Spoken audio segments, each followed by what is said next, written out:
Hello everyone, मैं Santosh Panchal growing India study centre में आपका स्वागत करती हूँ।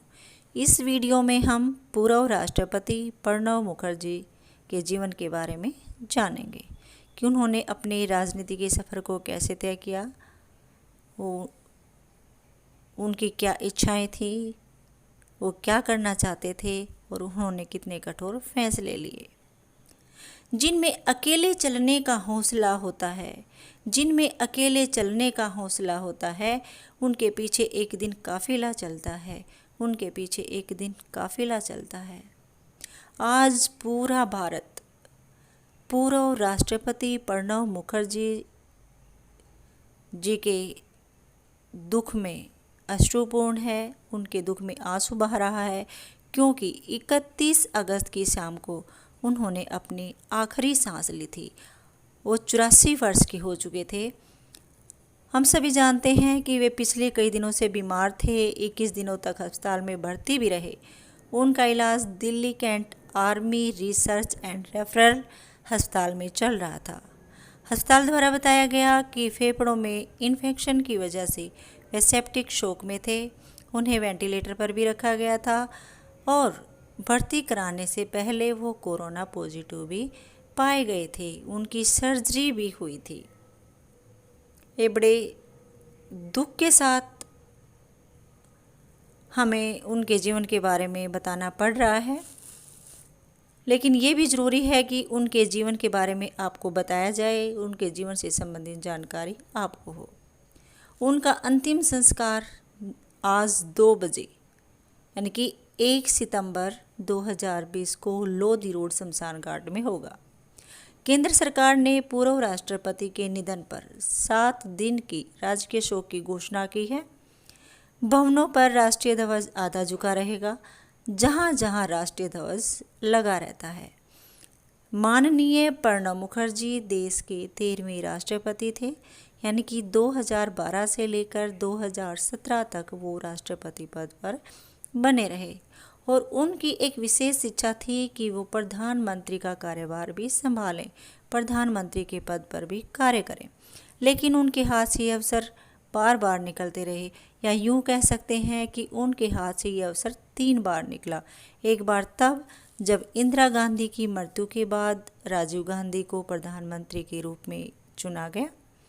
दूसरी बार तब जब राजीव गांधी की हत्या के बाद पीवी नरसिम्हा राव को प्रधानमंत्री के रूप में चुना गया।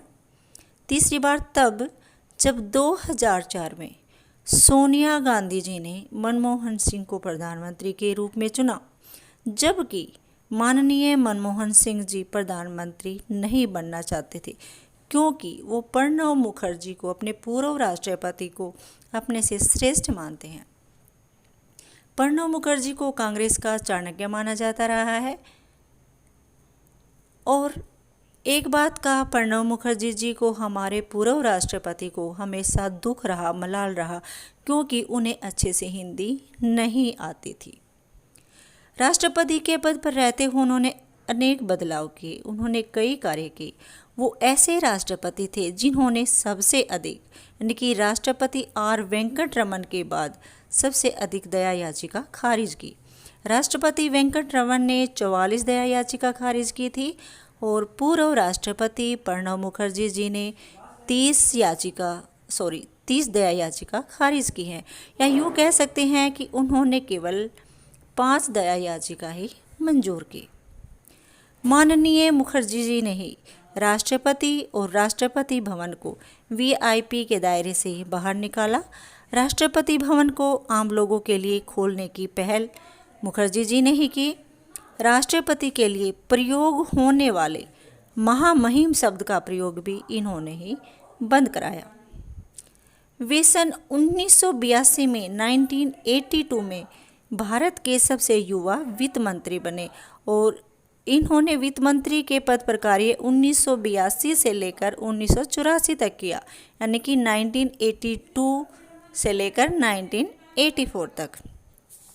और जब उन्होंने ये कार्यभार संभाला, उस वक्त उनकी एज केवल 47 वर्ष की थी।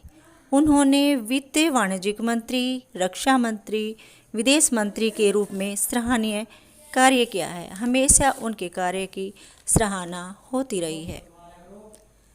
पूर्व राष्ट्रपति 1980 से लेकर 1985 के बीच राज्यसभा के कांग्रेस पार्टी के नेता रहे। मुखर्जी भारत के एकमात्र ऐसे नेता थे जो प्रधानमंत्री पद पर न रहते हुए भी लोकसभा के नेता भी रहे। पार्टी और सरकार के बीच वे हमेशा पुल का काम करते रहे। जैसे जब 2011 में अन्ना मूवमेंट चल रहा था, उन्होंने उस वक्त भी एक संतुलन बनाए रखा और एक कठोर फैसला लिया। हमारे माननीय पूर्व राष्ट्रपति प्रणब मुखर्जी ने 3 आतंकियों को फांसी की सजा सुनाई के आदेश दिए। मुंबई 26/11 के आतंकी हमले को कौन भूल सकता है, कैसे भुलाया जा सकता है। इस हमले के दोषी अजमल कसाब को 2012 में फांसी की सजा सुनाई गई। संसद भवन पर हमले के दोषी अफजल गुरु को 2013 में फांसी की सजा। 1993 में 1993 में मुंबई सीरियल धमाकों के दोषी याकूब मेनन को 2015 में मेनन की फांसी सुनाई दी। गाइस, यदि आप पूर्व राष्ट्रपति के जीवन से संबंधित और अधिक जानकारी प्राप्त करना चाहते हैं तो आप मुझे कमेंट सेक्शन में बता सकते हैं। एक बार फिर से मेरी और मेरे भारतवासियों की तरफ से माननीय प्रणब मुखर्जी को सच्ची श्रद्धांजलि अर्पित करती हूँ। Thank you.